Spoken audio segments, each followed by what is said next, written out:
우리 주변에 있는 분들과 이렇게 나누겠습니다. 예배와 기도의 지경을 넓힙시다. 예배와 기도의 지경을 넓히시는 여러분 되시기를 축원드립니다.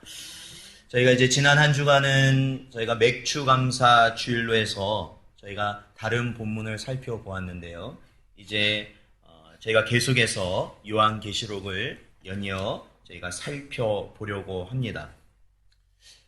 잠깐 저희들이 앞선 부분들을 대략적으로 살펴보면 이 8장부터 요한계시록 8장부터 시작해서 바로 이 나팔 재앙이 나타나기 시작합니다.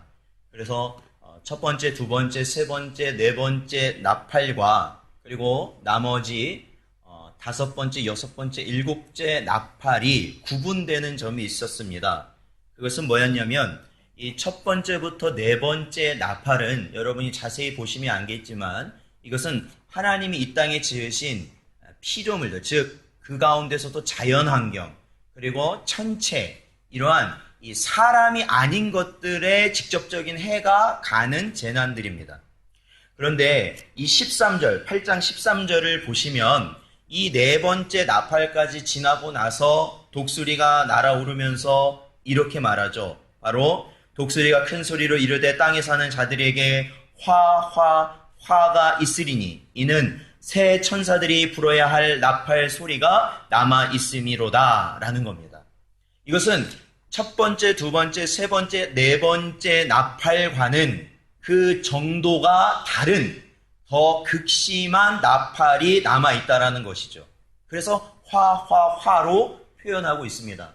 그 세 가지의 나팔, 그 첫 번째는 뭐였습니까? 바로 황충재앙이었습니다. 황충.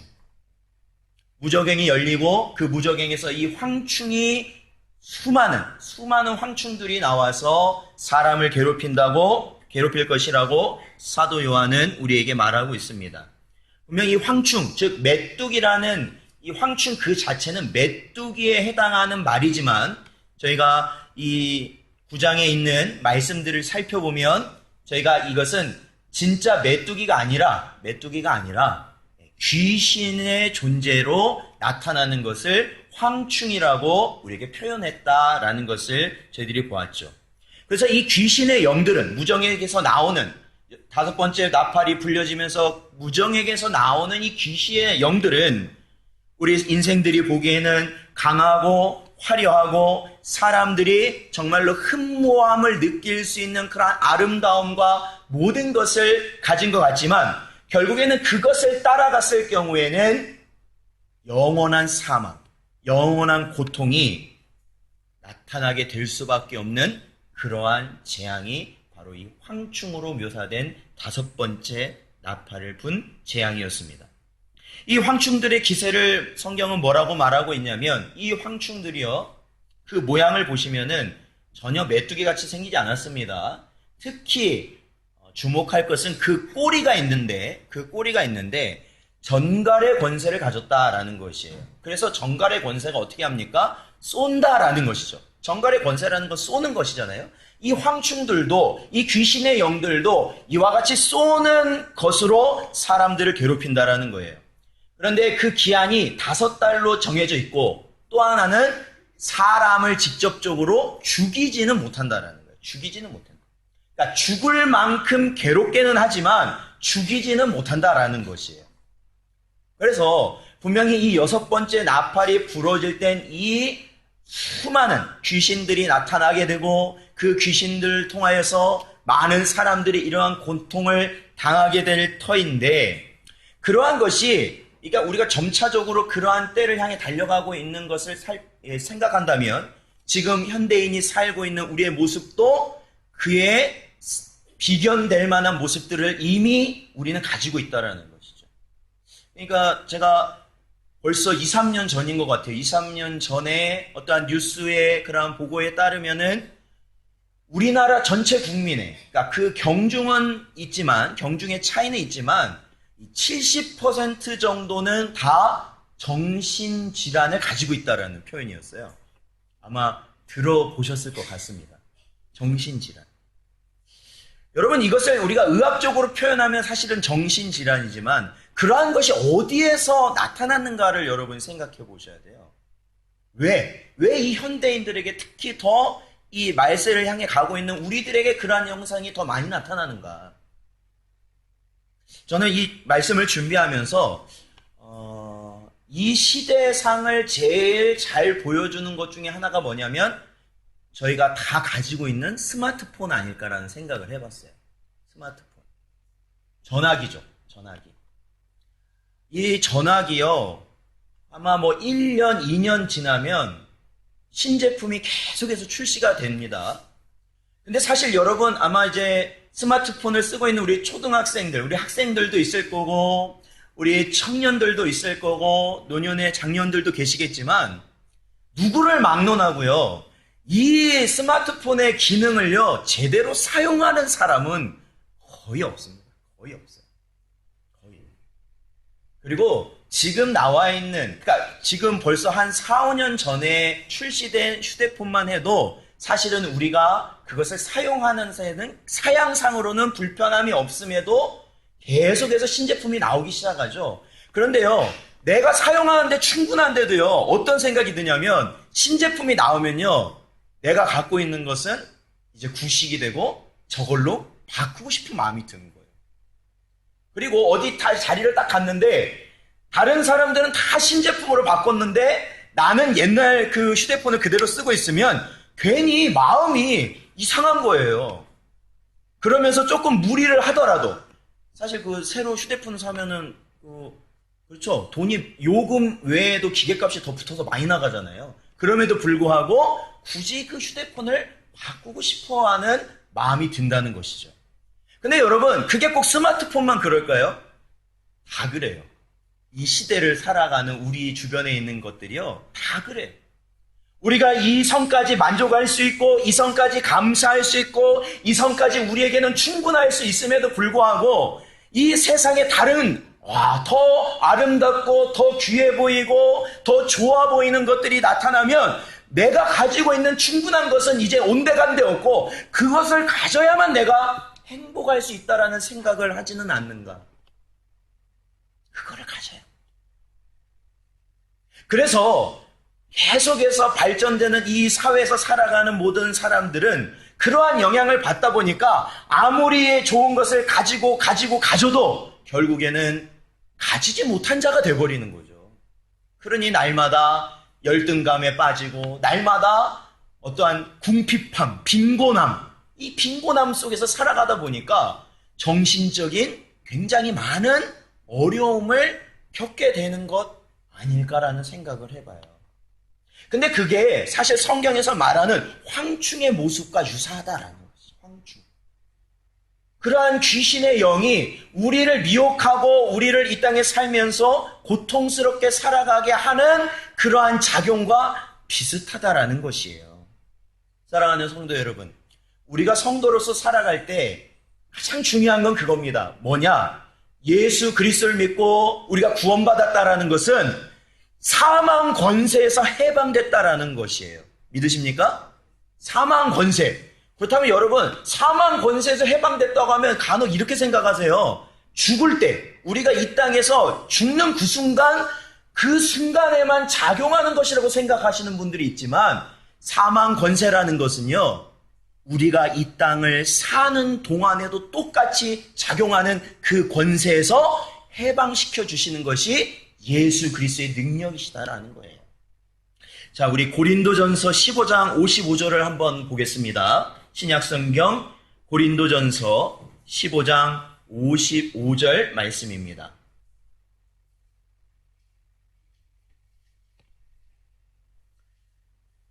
(15장 55절) 같이 읽어보겠습니다. 시작. 사망아 너의 승리가 어디 있느냐? 사망아 네가 쏘는 것이 어디 있느냐? 아멘. 그렇습니다. 사망이 어떻게 한다고요? 사망이 어떻게 해요? 쏜다고 표현하고 있다라는 것이죠. 이 사망이 쏘는 것과 황충이 쏘는 것의 연관성이 있을까요? 없을까요? 있다라는 거예요.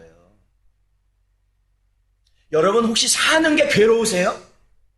그것이 왜 그러냐면 사망의 권세가 나를 쏘고 있다는 증거예요. 그걸 아셔야 돼요. 우리가 예수를 믿는다는 건 그겁니다. 바로 그 나를 쏘는 사망의 권세에서 해방되는 거예요. 우리가 가정에서 남편으로서, 아내로서, 자녀로서 우리가 이 사회를 이루어가는 그 구성원으로서 생업의 전선과 또한 사람들과의 만남 속에서 우리는 늘 뭘 당해요? 쏘임을 당한다고요. 쏘임. 우리 마음의 불편함을 당한다고요. 그게 뭐냐면 사망의 권세라는 거예요. 그게. 아직도 내가 그 사망 아래서 내가 살아가고 영향을 받고 있다는 것을 우리는 깨달아야 돼요. 그리고 그러한 순간 우리는 누구의 이름으로만 승리할 수 있어요? 예수 그리스도의 이름으로만 승리할 수 있는 거예요. 예수 그리스도의 이름. 사랑하는 성도 여러분, 예수 그리스도의 이름으로 사망 권세에서 해방되시고 승리하시는 여러분 되시기를 축원드립니다. 그것이에요. 그것이에요. 자, 오늘 본문 저희는 13절부터 봤는데요. 바로 이 13절부터는 바로 12절에 나온 말씀처럼 바로 첫 번째 화는 지나갔으나 보라 아직도 이후에 화 둘이 이르리로다 라는 그 말에 이어서 두 번째 화가 펼쳐집니다. 그것은 바로 여섯 번째 나팔 재앙이 내려지는 사건이 오늘 본문 말씀의 내용입니다. 자, 오늘 본문 말씀 13절을 보면 여섯째 천사가 나팔을 불매 내가 들으니 하나님 앞 금제단 네 뿔에서 한 음성이 나서 나팔 가진 여섯째 천사에게 말하기를 금강 유브라데에 결박한 네 천사를 놓아주라 하매 라고 기록되어 있습니다. 여러분, 이 요한계시록을 저도 설교를 준비하고 여러분에게 강론을 하면서 제게 있어서요, 이 요한계시록을 대할 때 단순히 우리가 마지막 때를 어떻게 살아야 될까라는 그러한 생각으로 이 요한계시록을 처음에 접했다면 요한계시록을 접하면 접할수록 우리에게 신앙의 바른 모습을 계속해서 깨닫게 하시는 하나님의 은혜가 있으시더라고요. 근데 그중 한 가지가 뭐였냐면 바로 기도라는 거였어요. 기도. 전에도 제가 한번 요한계시록 강론하면서 말씀을 드렸지만 기도예요. 기도의 중요성, 그리고 기도의 역할, 기도라는 것이 도대체 가장 중요한 기도의 모습은 어떠한 모습인가라는 것이죠. 자, 그것은 오늘 제가 방금 읽었던 것처럼, 자, 13절에 보면요, 하나님 앞에 금제단 네 뿔이 등장합니다.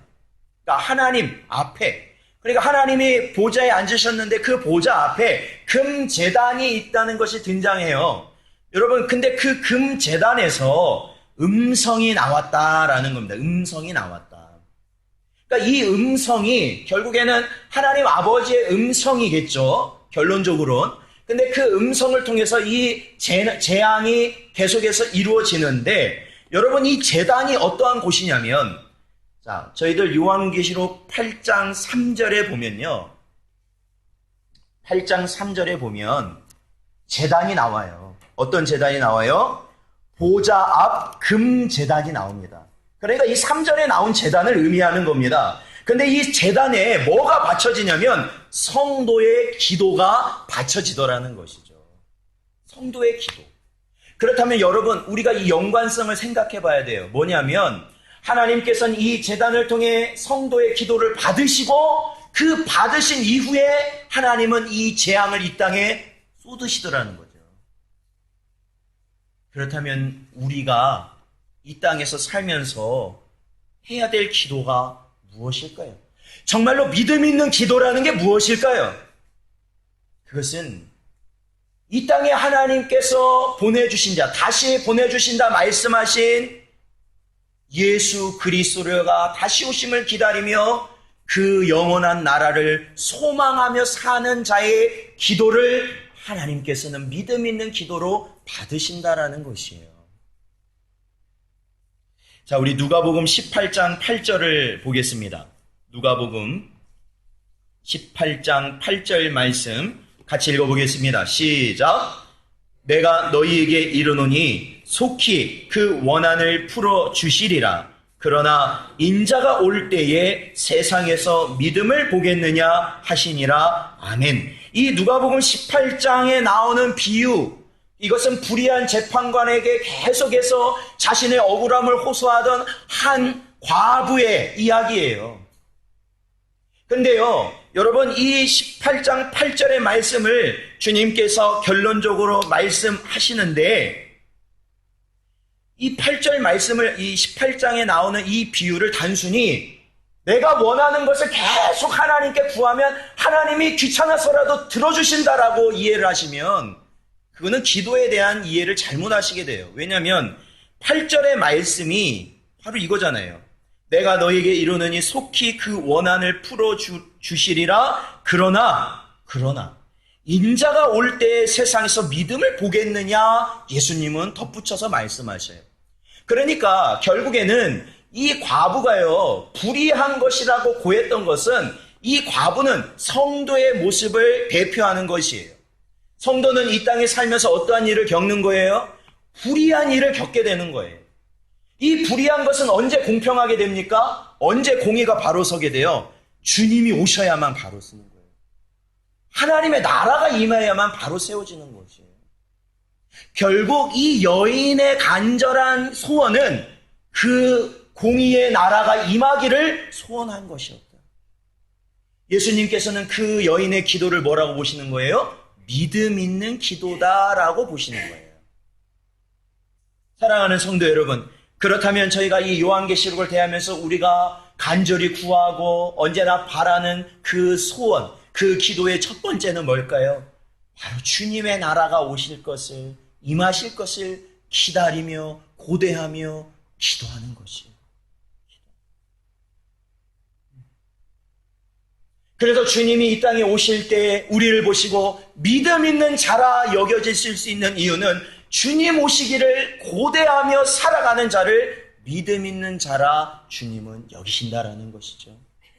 사랑하는 성도 여러분, 많은 것을 우리의 삶 가운데 이루고 싶으시겠지만 주님이 이루실 그 영원한 나라를 언제나 소망하시며 기도하실 수 있는 여러분 되시기를 주님의 이름으로 축원드립니다. 그렇게 기도하라 계시록은 우리에게 말씀하고 있는 것이죠.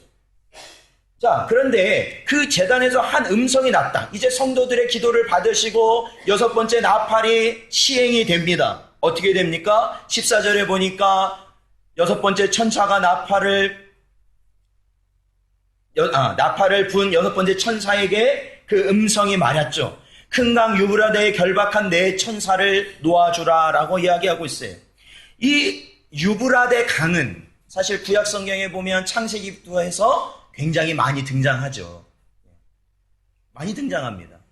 이 유브라데 강은 굉장히 큰 강. 지금 보면은 터키의 동부에 위치한 큰 강인데, 지금도 있는 큰 강인데, 이 강이 크다 보니까 이 강이 구약에서 나타날 때는 어떠한 지경을, 경계를 의미하는 뜻으로 많이 나와요. 그러니까 여러분 생각해 보십시오. 어떤 경계가 나오는데 이 경계라고 한다는 것은 이 경계를 두고요, 뭐가 많이 일어나냐면 전쟁이 많이 일어난다는 거예요. 전쟁. 이스라엘 백성, 유대 백성이 결국엔 하나님 앞에 범죄하여서 아수르와 바벨론에 의하여서 그들이 멸망당하고 포로로 끌려가는 그 사건. 그 아수르와 바벨론이 어디에서 오냐면 바로 이 유브라데 강에서 오는 자들이었다라는 것이죠. 그러니까 여기서도 유브라데 강이라는 것은 결국 그러한 굉장히 큰 전쟁, 그러한 상황을 의미합니다. 그런데 그곳에 네 천사가 어떻게 했냐면 결박되어 있었다라고 말하고 있어요. 이제 이 결박되었다라는 이걸 가지고 이 천사가 선한 천사냐 아니면 악한 천사냐 이걸 두고, 그렇죠? 그러니까 사단과 같은 그러한 존재냐, 그런 논쟁이 있습니다. 그러나 성경은 선한 천사든지 악한 천사든지 중요한 건 하나님이 하라고 한 것만 하셔요. 하라고 한 것만 해요. 함부로 하지 않아요. 어떤 누구도. 그러니까 중요한 건 이 유브라데 강에 결박되어 있는 이 천사들은 결국에는 이 여섯 번째 나팔 재앙을 위해 뭐한 자들이냐면 준비된 존재들인 거예요. 준비되었는데. 그러면 뭘 위해 준비되었느냐? 그것은 15절에 보니까 그들이 놓여짐으로 인하여서 어떤 일이 일어나냐면, 자, 저희 15절을 같이 한번 읽어보겠습니다. 9장 15절 읽어보죠. 시작. 내 천사가 놓였으니 그들은 그 년, 월, 일, 시에 이르러 사람 3분의 1을 죽이기로 준비된 자들이더라. 아멘. 그렇습니다. 여기 보면 그 년, 원, 일, 시, 이것은 뭐냐면 하나님이 정하신 그 때에 뭘 한다고요? 사람 3분의 1을 죽이는 것이다. 그러니까 이제 그 요한계시록을 해석할 때 이 죽인다는 것이 어떤 의미의 죽음이냐? 그러니까 어떤 영적인 것에만 해당하는 죽음이냐? 아니면 진짜로 육신의 죽음을 의미하는 것이냐라는 의견이 이렇게 나오는데, 그 전에 5번째 나팔을 불었을 때 뭐가 나왔어요? 무저갱에서 황충이 나오잖아요. 근데 이 황충에게 주어진 그 모습을 보면요, 사람을요 죽일 수 있었어요, 없었어요? 예, 죽이는 권한이 없었어요. 죽이는 권한은 없었어요. 생명은 빼앗을 수 없었어요. 그런데요, 그 강도가 6번째 나팔에서는 완전히 달라진 거예요. 그러니까 그 황충의 역할과 비교해보면 이것은 정말로 우리 인생의 생명을 빼앗는 권한을 이들에게 주신 것이라고 볼 수 있어요. 그런데 이 땅에 사람 어느 정도를 죽일 수 있는 권한을 주셨다고요? 3분의 1. 생각해 보세요. 지금 전 세계 인구가 몇이에요? 70억? 뭐 그렇게 하죠. 그러면은 거기에 3분의 1이면은 어느 정도의 수에 해당하는 거예요?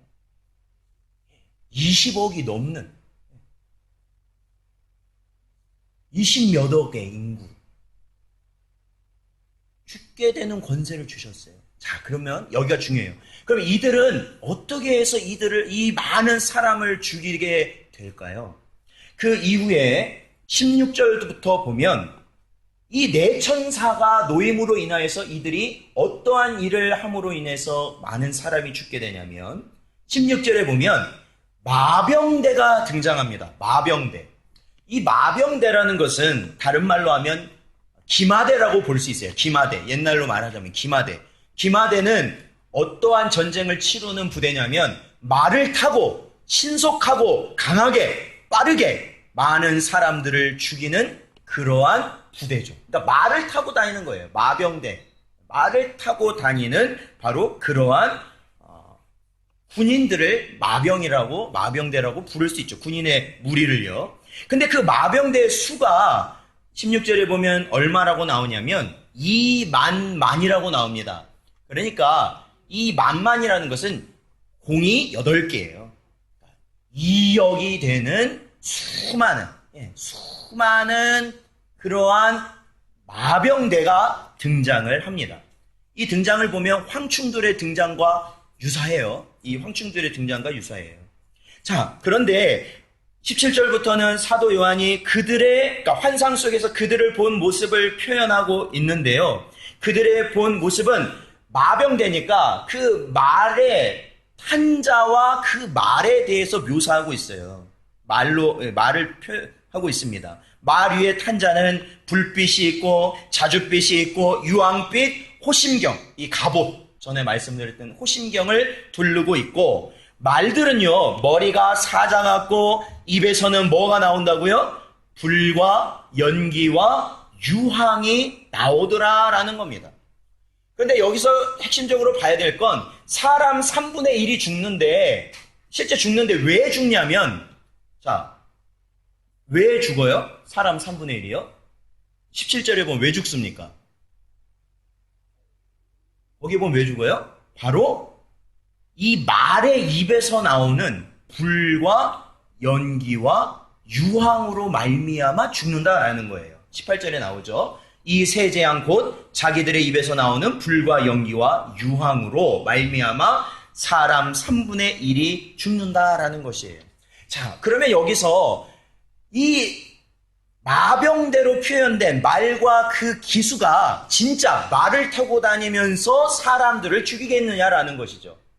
그러나 우리가 황충의 묘사에서도 보았지만 이것은 사도 요한이 본 환상이라는 거예요. 나중에 보면 이 말은요, 꼬리가 뱀 같고 그 꼬리에 머리도 있다고 표현하고 있다라는 거예요. 그러니까 생각해 보세요. 이 말은 우리가 생각하는 말이 아니에요. 그러니까 말이 아닙니다. 말이 아니에요. 이 기수도 마찬가지예요. 그러니까 이들도 어떤 존재냐면 이 6번째 나팔을 실행하면서 많은 자들을 죽이기 위해 역사할 귀신의 영들이라는 것이죠. 그들도 강력한 귀신의 영들. 근데 그 귀신의 영들이 어떤 작용으로 이번 재앙을 표현하냐면 그것은 바로 이 땅의 사람들 안의 역사함으로 인하여서 그들이 전쟁을 일으키게 할 것이다라는 것이에요. 그 전쟁이라는 건 뭐예요? 전쟁을 하면 가장 많이 나온 게 뭘까요? 바로 불과 연기와 유황이. 전쟁을 통해서 가장 많이 등장합니다. 전쟁을 통해서. 그러니까 이 6번째 재앙으로서 우리가 보면 그것은 이 땅에 정말로 우리가 겪어보지 못한 전쟁이 나타나게 될 것이다 라는 것이죠. 이 전쟁이라는 건 분명히 사람과 사람끼리 싸우는 것 같지만 그 안에는 누가 역사하는 거예요? 바로 이 악한 영들의 역사로 인하여서 전쟁하게 될 것이다. 그 전쟁으로 인하여서 사람 3분의 1이 죽임을 당할 것이다 라는 겁니다. 엄청난 전쟁. 엄청난 전쟁.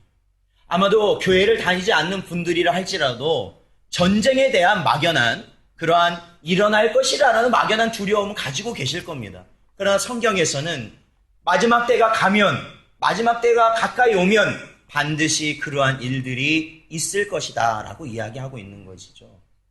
그러므로 이 사람이요, 그저, 이렇게 이 사회가 무조건적으로 잘 되고 잘 세워지고 평화롭게 되어간다. 여러분, 그것은 성경적으로는 맞지 않아요. 그 온전한 평화가 올 때는 주님이 오셔야만 가능한 거예요. 그 이후에.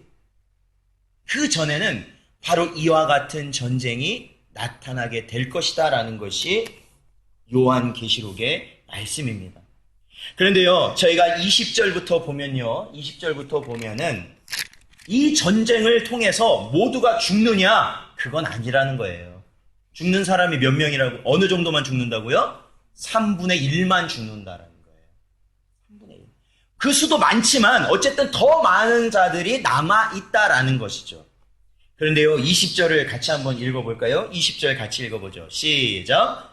이 재앙에 죽지 않고 남은 사람들 손으로 행한 일을 회개하지 아니하고 오히려 여러 귀신과 또는 보거나 듣거나 다니거나 하지 못하는 금, 은, 동과 목 속의 우상에게 절하고 또 그 살인과 복술과 음행과 도둑질을 회개하지 아니하더라. 아멘.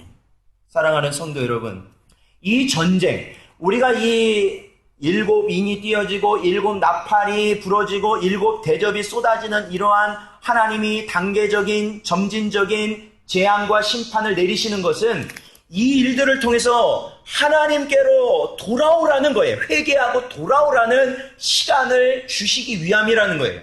그런데 이러한 재난을 맞고 살아남은 자들이 어떻게 한다고요? 오히려 회개하지 않는다라는 거예요. 우리는 이 표현을 주목해서 봐야 돼요. 그것은 20절에 보면 남은 사람들은 손으로 행한 일을 회개하지 아니하고 라고 말하고 있죠. 손으로. 이게 뭐냐면 자기가 지은 죄를 인정하지 않는다라는 겁니다. 자기가 지은 죄.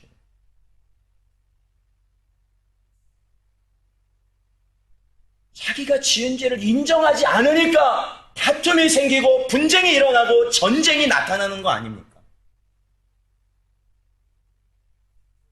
오늘날 이 땅의 한국 교회, 우리 조국 교회가 왜 이렇게 지탄을 받고 왜 많은 사람들이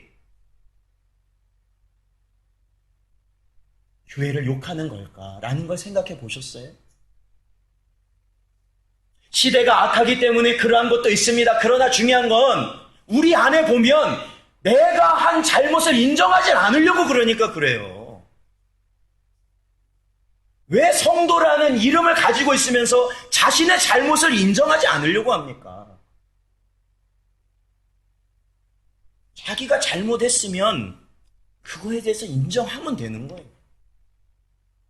하나님 앞에서 인정하면 되는 거고 그 피해를 입은 사람 앞에서 인정하면 되는 거예요. 그런데 오히려 배짱을 내고 오히려 나도 어쩔 수 없다 그렇게 얘기해 버린다면 그 관계가 어떻게 되겠습니까?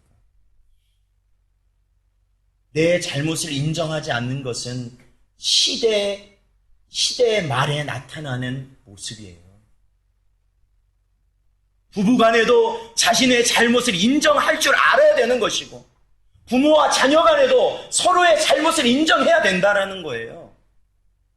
부모가 나이가 많고 힘이 있다고 해서 어린 자식에게 분명히 부모가 잘못한 게 있음에도 불구하고 그것을 그냥 그렇게 넘어간다는 건 하나님이 원하시는 것이 아니에요. 교회에서도 마찬가지예요. 제가 비록 목사지만 잘못하면 인정해야 되는 거예요. 잘못할 수 있잖아요, 저도.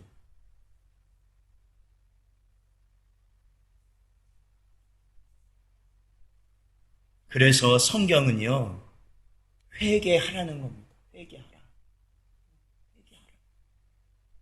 이 마지막 때에 우리가 성도로서 정말로 확인받고 우리가 14만 4천이고 정말로 흰 옷을 입은 자고 하나님의 보호하심과 인도하심을 받을 자라면 회개하는 심령이 우리 안에 있어야 된다라는 것이에요. 회개하는 심령. 자, 우리 마태복음 3장 2절의 말씀을 읽어보겠습니다. 마태복음 3장 2절 말씀 읽어보겠죠. 시작. 회개하라 천국이 가까이 왔느니라 하였으니 아멘. 그렇죠. 주님이 하신 말씀이에요. 회개하라. 뭐가 가까이 왔다고요? 천국이 가까이 왔다. 여러분 회개할 때예요. 뭐가 가까이 와요? 주님의 다시 오심. 그 영원한 나라가 이제 우리에게 가까이 오고 있기 때문에 그렇습니다. 우리 3장 10절도 같이 읽어보죠. 마태복음 3장 10절 읽어보겠습니다. 시작. 이미 도끼가 나무 뿌리에 놓였으니 좋은 열매를 맺지 아니하는 나무마다 찍혀 불에 던져지리라. 아멘. 여기서 좋은 열매란 뭘까요? 회개의 열매를 맺어야 된다는 거죠. 회개의 열매. 내가 죄인이라는 거 빨리 인정하세요. 그게 바로 하나님이 나를 자신의 자녀 삼으셨다는 구원받은 자의 표가 된 줄로 믿습니다. 그리고 성령께서 내 안에 계시다는 증거가 된다라는 것이죠. 바로 이 요한계시록에서 자신의 백성을 보호하시겠다는 그 약속은 회개의 열매를 맺는 자들에게 주시는 하나님의 약속이시다라는 겁니다. 우리 유다서 1장 24절부터 25절을 읽어보죠. 유다서 1장 24절 25절 같이 읽어보겠습니다. 시작. 능히 너희를 보호하사 거침이 없게 하시고 너희로 그 영광 앞에 흠이 없이 기쁨으로 서게 하실 이 곧 우리 구주 홀로 하나이신 하나님께 우리 주 예수 그리스도로 말미암아 영광과 위엄과 권력과 권세가 영원 전부터 이제와 영원토록 있을지어다. 아멘. 그렇습니다. 능히 우리를 보호하실 분, 회개의 열매를 맺음으로 주님을 온전히 의탁할 때 우리를 능히 보호하실 분, 우리 구주 예수 그리스도. 이 시간에도 내가 회개하지 아니하고 내가 나의 죄를 고백하지 아니하고 내 죄를 인정하지 않는다면 그것은 우상 숭배하는 자와 같다. 성경은 이야기해요. 내 의지를 꺾지 못하잖아요. 말씀으로. 그러면 나는 뭘 섬기는 거예요? 하나님을 섬기는 게 아니라 나를 섬기는 자가 되기 때문에 그렇어요. 사랑하는 성도 여러분, 오늘 이 자리에서 하나님이 주신 이 말씀을 마음에 깊이 새기시고 우리가 교회와 가정과 우리의 사는 모든 삶의 터전과 그러한 지경 가운데서 주님이 주시는 은혜로 말미암아 회개의 열매를 맺으시는 복된 성도 여러분 되시기를 주님의 이름으로 축원합니다.